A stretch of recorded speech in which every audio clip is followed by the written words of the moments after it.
بسم اللہ الرحمن الرحیم، اللہم صلی علی محمد وآل محمد۔ مومنین کرام، نماز کے احکام ہم تفصیلی طور پر بتا رہے ہیں۔ آج ہم ذکر کریں گے کہ امام جماعت پیش نماز کی کیا کیا شرائط ہیں، یعنی جن کے پیچھے ہم جماعت پڑھتے ہیں اس کی شرائط کا ہونا ضروری ہے، جو ہم ذکر کریں گے۔ پہلی یہ ہے کہ عاقل ہو، عقل سلیم رکھتا ہو، دانش مند ہو، ایسی حرکتیں نہ کرتا ہو جیسے خدا نہ خواستہ اس کو پاگل شمار کیا جائے یا دیوانہ یا مجنون شمار کیا جائے، یعنی مجنون نہ ہو، عاقل ہو، ایمان رکھتا ہو، مومن ہو، شیعہ اثناعشری ہو۔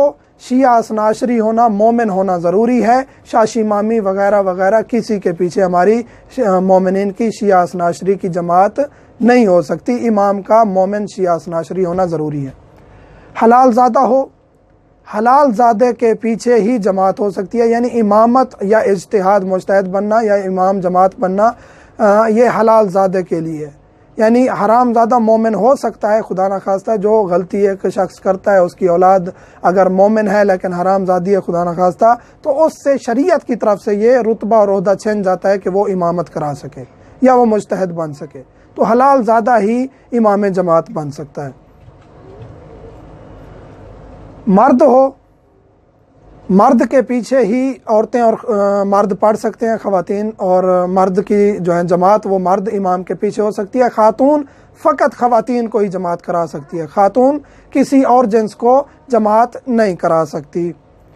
عدالت ہو، عدالت کیا ہے؟ یعنی عادل ہو، فاسق نہ ہو، گناہ گار سرعام گناہ نہ کرتا ہو اور واجبات کو وقت پہ اور یعنی واجبات کو انجام دیتا ہو، جان بوجھ کے ترک نہ کرتا ہو، فاسق نہ ہو، عادل ہو، اس کے لیے امام جماعت کے لیے یہ شرط ہونا ضروری ہے۔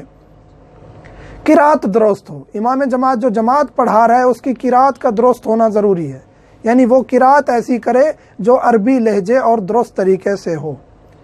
حد شرعی نہ ہو امام جماعت پر، امام جماعت پر کوئی ایسا کیس نہ ہو جو شریعت کی عدالت میں اس پر ڈالا گیا ہو۔ اگر شریعت کی عدالت نہیں، یہ عام عدالتیں یا یہ عام قاضی جو بیٹھے ہوتے ہیں، یہ شریعت کی عدالت نہیں ہے، امام یا نائب امام کی طرف سے اس پر کوئی حد لاگو نہ ہوئی ہو تو وہ امام امامت کرا سکتا ہے۔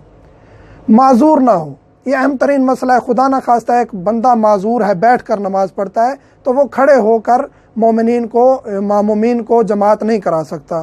معذوری کی حالت میں صحیح مومنین جو ہیں، صحیح معمومین ہیں، ان کی جماعت معذور امام کے پیچھے نہیں ہو سکتی۔ امام کا سلیم اور صحیح شرائط کے ساتھ ہونا ضروری ہے۔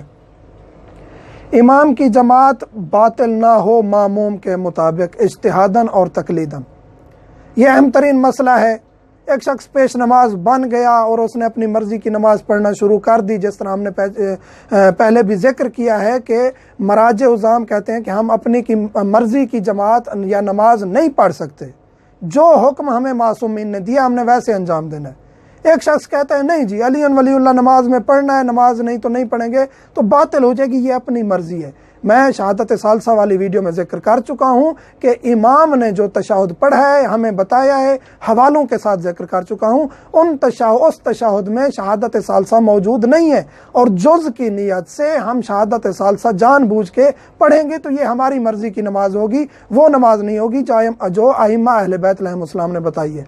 تو اس صورت میں ایک معموم تقلید کرتا ہے، مثلا سید علی سستانی کی، وہ جماعت کے ساتھ پڑھ رہا ہے اس امام کے پیچھے جو یہ عقیدہ رکھتا ہے کہ علی ولی اللہ حتماً جز ہے، جو نہیں پڑھے گا جماعت میں، نماز میں، معذرت چاہتا ہوں، نماز میں جو علی ولی اللہ نہیں پڑھے گا، گواہی نہیں دے گا، اس کی نماز باطل ہے، اس کے پیچھے اس معموم کی جماعت نہیں ہو سکتی، کیونکہ اس معموم کے مجتہد نے کہا ہے کہ جو جز سمجھ کر اضافہ کرے گا کسی چیز میں، نماز میں کسی چیز کا، اس کی نماز باطل ہے۔ تو اس معموم کے نزدیک، اس کے مجتہد کے نزدیک اس امام کی جماعت نماز باطل ہے، اس لیے یہ اس کے پیچھے جماعت نہیں پڑھ سکتا۔ مومنین کے جو بھی سوالات ہیں ہر ویڈیو میں واٹس ایپ نمبر دیا جاتا ہے، ہم حاضر خدمت ہیں، والحمدللہ رب العالمین۔